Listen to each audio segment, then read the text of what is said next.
aqui, bem de volta. Bom dia, você que está chegando agora, todo mundo acordado, dorme não, hein? Estamos falando aqui no Sem Tabus sobre ajustes sexuais entre os recém-casados, mas muitas dicas servem também para você que está casado há muito tempo, viu?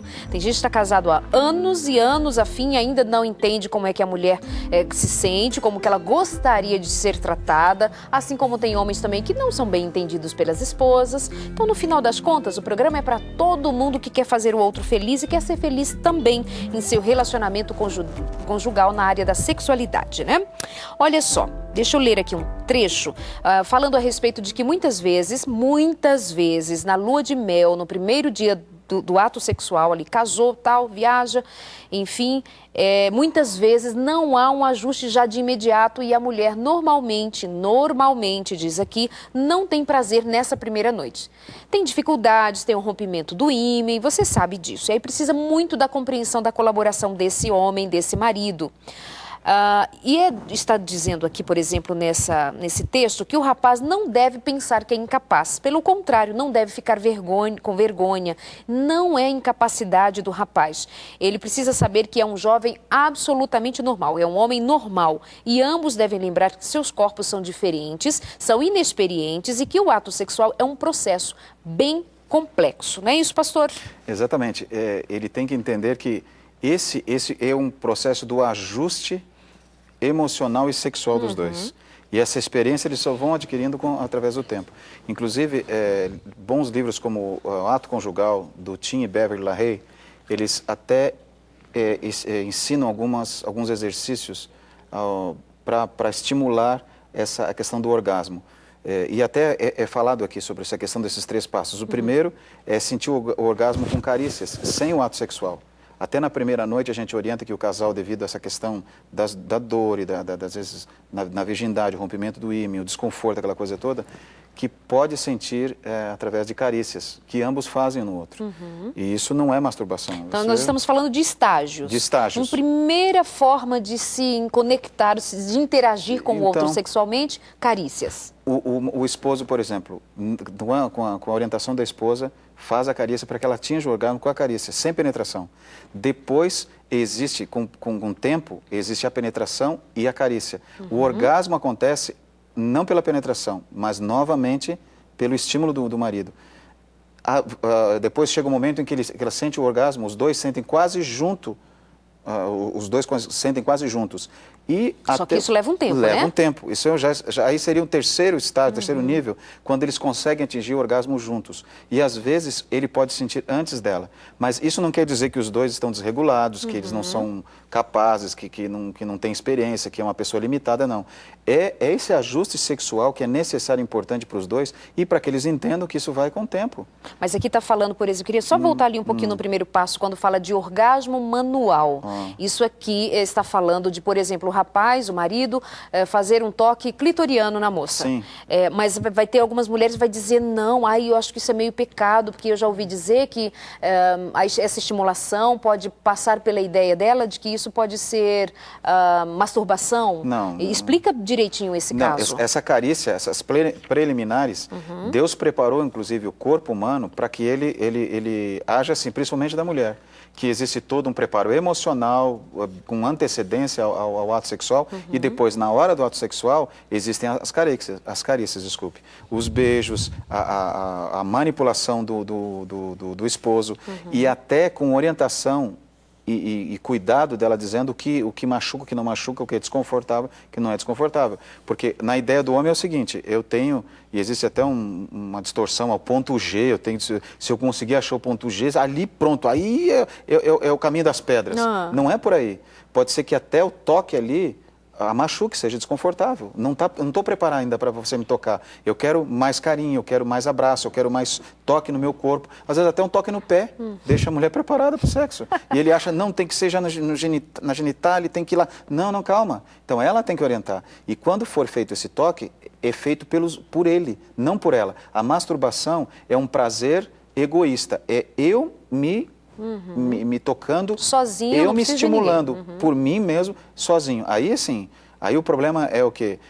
Até a questão física, porque quando existe esse processo da masturbação, a pessoa consegue desenvolver uma capacidade de estímulo por ela mesma que a penetração não vai conseguir alcançar e nem a outra pessoa vai conseguir alcançar. A pressão exata, a velocidade certa, a maneira de fazer, não vai conseguir. Então o que vai acontecer? Ele vai depender a vida toda de se masturbar para conseguir o prazer que só ele consegue dar para ele. Aí distorce, aí traz uma série de problemas, até mesmo para a relação sexual. Tanto que as pessoas que têm o vício da masturbação têm problemas com ejaculação precoce, a sensibilidade do órgão sexual fica distorcida e uma série de coisas. Mas essa questão do estímulo dos dois não é nenhum problema, porque eles estão participando os dois juntos. Estão se descobrindo, se conhecendo, o toque, né? E até faz parte do ato sexual isso, né? E nesse jogo de carícias, então, tem ele e ela colaboram um com o outro, de irem se descobrindo e até chegar um momento de, quem sabe, aqui em algum momento a gente vai falar sobre isso também, que leva um tempo até que os dois consigam o orgasmo simultaneamente. Sim. Ou seja, é tudo um processo, é uma descoberta, é uma entrega, é afeto, é amor, é compreensão. E aí, quando você falava de conforto agora há pouco, de ser confortável para ela ou não, ela vai dizendo, cabe Sim. à moça ir dizendo isso, tem em algumas situações, como ela não está estimulada ainda, e algum toque pode ser mais agressivo, principalmente se não houve uma lubrificação. Sim, e aí pode-se fazer o uso de lubrificantes artificiais? Claro, pode. Isso aí, o próprio médico pode orientá-la, a médica dela pode orientá-la. Existem a própria orientação dos dois, o preparo dos dois, por isso que nós falamos aqui que é importante um preparo no curso de noivos, eles vão entender o que pode ser usado, porque se a mulher, devido à questão emocional, nervosa, fisicamente não está preparado, não houve a lubrificação, tanto para a penetração como para o estímulo manual, ela vai se sentir desconfortável. Então, o uso de um lubrificante é positivo e é aconselhável. Não tem nada de pecado, nem distorção, não, pelo contrário. É um cuidado que se tem, como se tem com a higiene dos órgãos sexuais para a questão sexual, o banho, o asseio, também na hora da lubrificação, faça o mesmo processo. Ele trabalha dessa maneira. E até é um cuidado, é um romantismo da parte do homem. Porque ele diz assim, olha, eu posso te ajudar. Existem hoje produtos bem preparados, de lugares... O ginecologista indica, ginecologistas isso é tranquilo, isso aí, né? eles preparam antes, mas aí se prepara antes, se conversa antes. Não dando a primeira noite, procura a orientação. Olha, que tipo de lubrificante eu posso usar que não vá mexer com o meu organismo, não vá trazendo uma sequela no meu organismo, não vai afetar algum problema como mucosa, enfim. Tranquilo. Aí vai e orienta. À medida que continua, a esposa deve concentrar, eu achei isso aqui interessante também, a esposa deve se concentrar em si mesma. E ela não deve se preocupar, será que ele está bem? Será que ele está conseguindo? Será que eu estou conseguindo satisfazer meu marido? A indicação desse curso de noivo, dentro desse curso de noivos e para os casais, serve para todo mundo, que, assim, que a mulher se concentre, deixando a sua mente e as suas emoções livres. É um caso interessante que eu quero linkar aqui, por exemplo, com uma pergunta que chegou agora. Somos casados há 2 anos. Há uns meses atrás, minha mulher disse que não sentia orgasmo. O prazer não é suficiente para ser um orgasmo. Isso me deixou muito preocupado. Ele fala aqui de uma preocupação que agora surgiu nele e sabe-se lá o que passa na cabeça dessa moça, por que ela não está chegando ao orgasmo. E aqui nessas indicações do curso de noivos, fala de precisa haver uma concentração, precisa estar pensando nela, de como ela está reagindo, o homem também, mas para o homem é mais fácil. Qual a sua orientação para esse casal aqui? Por exemplo, existem mulheres que têm dificuldade de ter relação sexual com a luz acesa, porque elas sentem vergonha do corpo dela. Não é que ela é feia, mas para a mulher, qualquer detalhe, não, acho que eu estou com celulite, né? estria, é porque o meu cabelo, é porque... O homem não está preocupado com isso. Ele está preparado, ele quer o ato sexual. E ele vai, mas ele tem que ter paciência, que essa questão para ela é importante. O que está acontecendo com esse casal? Pode ser uma questão médica, ela precisa de uma consulta médica para saber se existe algum tipo de frigidez, porque nem sempre a mulher que é bem resolvida emocionalmente não está livre de uma frigidez. Pode ser um problema físico, pode ser alguma coisa do passado que trouxe para ela uma distorção do ato sexual, alguém falou para ela que isso é sujo, que isso é pecado, ou que não presta, ou a experiência que ela teve. Ou alguma atitude do próprio marido. Ou do próprio marido. Que ele nem saiba e ela não soube dizer. Pode ser também, no momento ali do ato sexual, antes, naquele dia, ou durante o preparo deles no casamento, no dia do casamento, ele falou, fez alguma piada que ele achou que ia ser romântica e ou ofendeu. no dia a dia não tem romantismo. Aí, quando ela está na questão do momento do ato sexual, realmente é importante que ela entenda o seguinte, que ela é um ser humano, ela está sujeita a erros, e ele também. Então, ela tem que deixar da melhor maneira possível para ela e ficar tranquila de que as coisas vão acontecer. Não deu aquele dia, vai chegar o momento. E ele também. Pergunta, escuta, quer que eu apague a luz? Você está bem, você está confortável aqui? O que está incomodando você? Não está bem agora? Não, tudo bem, não precisa, a gente espera. Isso já vai dar um tipo de estímulo para ela. Não, eu compreendo você. Puxa, ela vai pensar, puxa, ele me ama. Ele não quer. E às vezes pode até ser que ela se sinta um objeto, que também é outra coisa que pode torná-la insegura para o ato sexual e pode até causar uma barreira para ela. Ele veio, colocou aquela camisola que tanto ela preparou para aquele momento. Ele nem viu a camisola, nem olhou detalhes da renda, nada do modelo. Ele já foi preocupado com o ato sexual. E ela pensou, puxa, eu acho que eu não estou agradando. Tudo isso pode acontecer. Ele então, foi grosseiro, né? Também, desatento. esse casal deveria de conversar entre eles para perguntar, tem alguma coisa que eu fiz? Eu gostaria que você fizesse isso, eu gostaria que você me tratasse assim. O que eu posso fazer para ajudar você? O ato sexual é um relacionamento a dois, ele não é um relacionamento do indivíduo. E o grande problema é que alguns casais vão para o ato sexual para o relacionamento de um indivíduo só.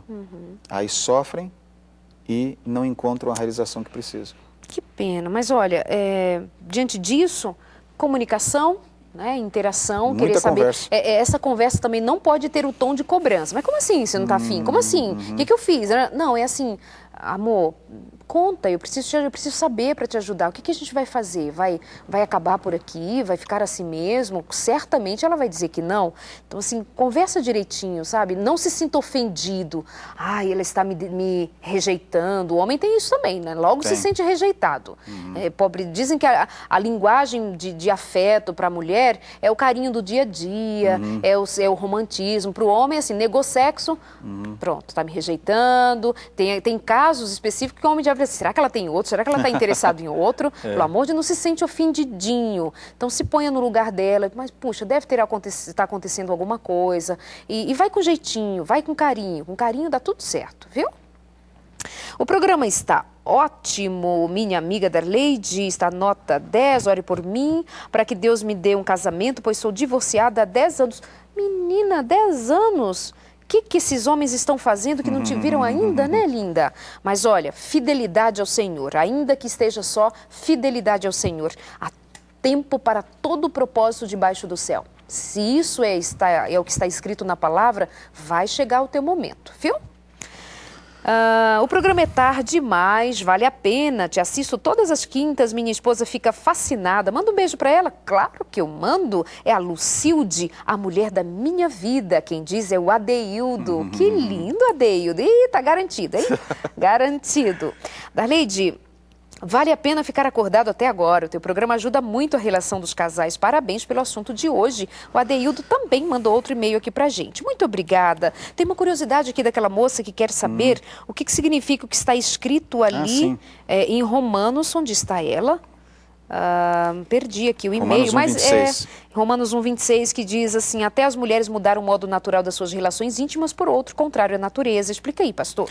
No capítulo 1, já no verso 18, Paulo usa uma expressão aqui que explica do que está se tratando o assunto. Ele fala aqui que impiedade e perversão. O que ele está dizendo aqui realmente é um ato de perversão. Mas o que é isso aqui? Mais para frente, no 27, ele diz assim: semelhantemente, os homens também, deixando o contato natural da mulher, se inflamaram mutuamente em sua sensualidade. A expressão aqui no grego é sodomismo. E o sodomismo é o sexo anal. É o sexo do modo como Deus planejou. Por isso que ele fala que as mulheres mudaram o modo natural de suas relações íntimas, por outro, contrário à natureza. Por que ele fala contrário à natureza? Porque o órgão sexual que Deus fez para a penetração e para o prazer é o órgão sexual feminino. não anos. E da mesma maneira os homens têm prazer com a relação no órgão sexual feminino. E o que havia ali? Uma distorção. E essas depravações aconteciam com desculpa de serem cultos religiosos.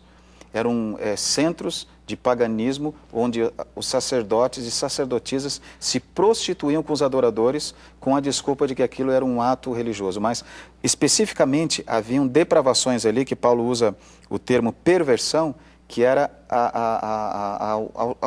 ao extremo de terem um ato sexual fora, contrário ao que Deus havia estimulado. Tanto entre as mulheres como entre os homens. Perfeito, respondido. É essa a questão. E é um ato pervertido, segundo a declaração. É a mesma expressão que acontecia... Por que essa expressão vem de sodomia? Porque é o que acontecia no tempo de Sodoma e Gomorra. Que, inclusive, os homens bateram a porta de Ló, e Ló ofereceu as filhas para salvar os anjos. Disseram, não, nós queremos os anjos. Nós não queremos as tuas filhas. Nós queremos os anjos. Por quê? Porque havia uma distorção do ato sexual da maneira como Deus havia criado o processo natural. A que ponto o ser humano chega, né? Olá, Darleide, bom dia. Tenho 12 meses de casada. Darleide, sempre que estou me realizando sexualmente, depois de um tempo eu paro de uma hora para outra. O que eu faço? Não para, amiga, continua. Não desiste. Não desiste, vai em frente, amiga. Beijo. Olha, só com essa colocação não dá pra gente ir adiante numa resposta, né, mais adequada, porque se não tem porquê, quando começou, se foi sempre assim, não sei, mas não sei se você quer dizer alguma Darleide, coisa. eu acho que tem uma coisa que seria bom nós falarmos para ela também, para outras pessoas que estão nos assistindo, que é uma regra básica, que a gente que trabalha em terapia de casais, a gente procura ajudar nessa questão. O grande problema é que os homens querem que as mulheres, ou melhor, que os homens pensam que as mulheres pensam como eles. E as mulheres acham que os homens pensam como elas. Que os homens enxergam como as mulheres enxergam e as mulheres acham... Os homens acham que as mulheres enxergam como eles enxergam e as mulheres acham que eles enxergam como elas enxergam. Então, na questão sexual, é isso aí. Às vezes, a mulher acha que ainda tem mais tempo para fazer, tem mais tempo para investir, tem mais tempo para buscar, e o homem já achou que não, que ele já foi onde ele tinha que ir. Por quê? Porque ele está pensando como homem. Ele não entende que, como mulher, o ato sexual envolve uma gama de emoções, de sentimentos, de espera, de ideias, de expectativas. Para ele consumar o ato, sentir o orgasmo, acabou. Para ele está tudo bem, resolveu o problema. Não é insensibilidade, é a maneira dele pensar como homem. E ele acha que a mulher é assim também. A mulher acha que ele pensa como ela, que tem que esperar, que tem que se envolver, que tem que ter romantismo, que tem que ter sais, que tem que ter perfuminho, que tem que ter... Por isso que tem que ter essa história toda aí do ajuste sexual, né? Chegou um e-mail agora há pouco, a gente tem que ir para o intervalo, mas é o marido dizendo que, primeiro, ele diz, boa noite, queria parabenizar o programa, é uma bênção.